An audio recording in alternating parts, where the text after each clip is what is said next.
Explaining football to the friend who's just there for the nachos? Hard. Tailgating from home like a pro with snacks and drinks everyone will love? An easy win. And with Instacart helping deliver the snack time MVPs to your door, you're ready for the game in as fast as 30 minutes. So you never miss a play or lose your seat on the couch or have to go head-to-head for the last chicken wing. Shop Game Day Faves on Instacart and enjoy $0 delivery fees on your first 3 grocery orders. Offer valid for a limited time. Other fees and terms apply.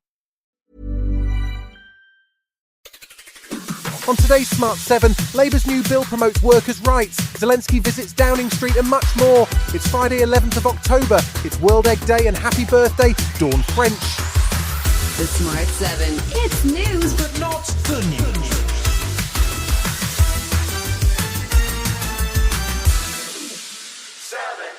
Thursday saw the new Labour government deliver one of their manifesto promises to tackle workers' rights within their first 100 days in office. The new bill will offer protections from sexual harassment, better maternity, sick pay and unfair dismissal rights, and an obligation for employers to draw up menopause action plans. Deputy Prime Minister Angela Rayner says they've worked hard to find a balance for both workers and employers. Our number one mission is growth, but people have to feel that. So workers need a new deal and they need pay and working conditions that's going to mean that they can have secure employment to live better lives. Trade unions have welcomed the proposals, which could still take 2 years to implement, but the Federation of Small Businesses and Tory Shadow Business Secretary Kevin Hollinrake weren't convinced. Business confidence is being hit significantly because of these measures, and hiring intentions will suffer as a result. So yes, there'll be more protections for people in work, but I'm particularly concerned for people who are not yet in work.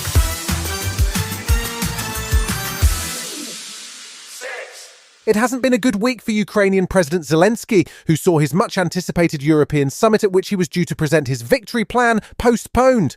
Joe Biden cancelled his travel plans and the event is due to be rescheduled, although there may not be time before the US election in November. Zelensky has instead embarked on a mini-European tour, heading to Berlin on Friday to meet with German Chancellor Olaf Scholz. But first he was in the UK to meet with Prime Minister Keir Starmer alongside new NATO Secretary-General Mark Rutte.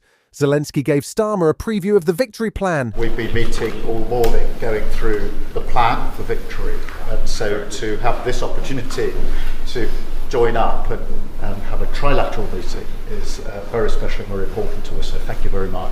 The meeting didn't see an agreement on Zelensky's much hoped-for goal of getting permission to use the UK's Storm Shadow missiles on targets in Russia. However, NATO Chief Rutte was continuing to push for more support for Ukraine. Supporting Ukraine in this fight against Russia is crucial for our collective safety here, all over NATO territory. Because if Putin would get his way, that will mean a serious security implication for all of us in NATO.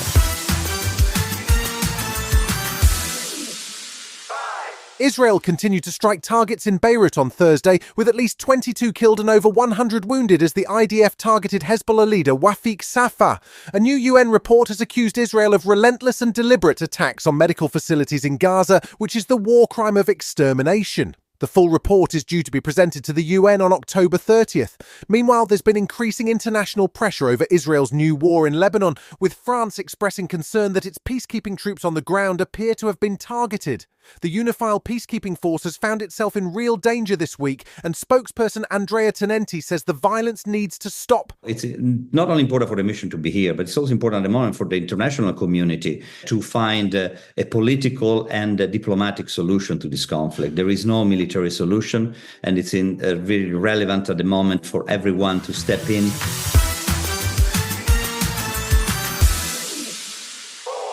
This year's hurricane season has hit the US hard. First, there was Hurricane Helene, which saw catastrophic levels of flooding, causing tremendous hardship in North Carolina. Then on Thursday morning, Florida was bracing itself for Hurricane Milton, with predictions that it could be the worst storm in 100 years.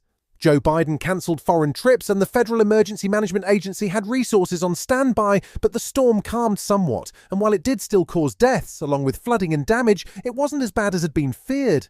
Florida Governor Ron DeSantis was sounding relieved. What we can say is the storm was significant, but thankfully this was not the worst case scenario. The storm did weaken before landfall, and the storm surge has not been as significant overall as what was observed for Hurricane Helene. Still to come on today's Smart 7, Rafa steps down and Gavin and Stacey wrap up right after this. Explaining football to the friend who's just there for the nachos? Hard. Tailgating from home like a pro with snacks and drinks everyone will love? An easy win.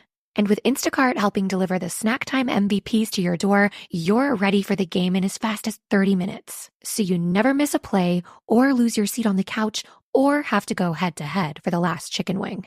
Shop game day faves on Instacart and enjoy $0 delivery fees on your first 3 grocery orders. Offer valid for a limited time. Other fees and terms apply. Welcome back.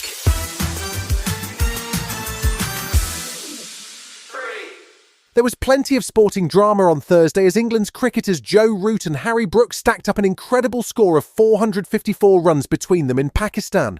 England's men's team faced Greece in the Nations League but lost 2-1 after a late winner from the Greek side. That puts Lee Carsley's men second in their group. And the inevitable finally happened in tennis as Rafa Nadal announced that he's set to retire. He's struggled with injuries in recent years, but he has plenty to be proud of with 22 Grand Slam titles, which puts him just behind Novak Djokovic. He says at 38 that his last tournament will be next month's Davis Cup.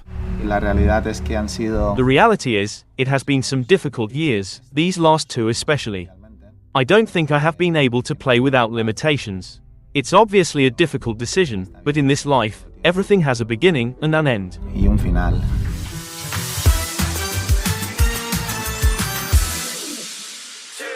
It seems bizarre that we've not even had Halloween yet, but the shops are full of Christmas sweets, bizarre but delicious. Anyway, one of the Christmas treats to look forward to this year is the final episode of Gavin and Stacey. James Corden and Ruth Gordon swore they'd never do another episode, then relented in May, wrote it and finished filming it this week. It's going to be the centrepiece of the BBC's Christmas Day schedule, and actor Larry Lamb, who plays Gavin's dad, says the whole cast loved making it. It was a whole trip down memory lane, because suddenly there we are and we're facing the fact that effectively this is the end of this adventure, the end of this journey, and it was so emotional.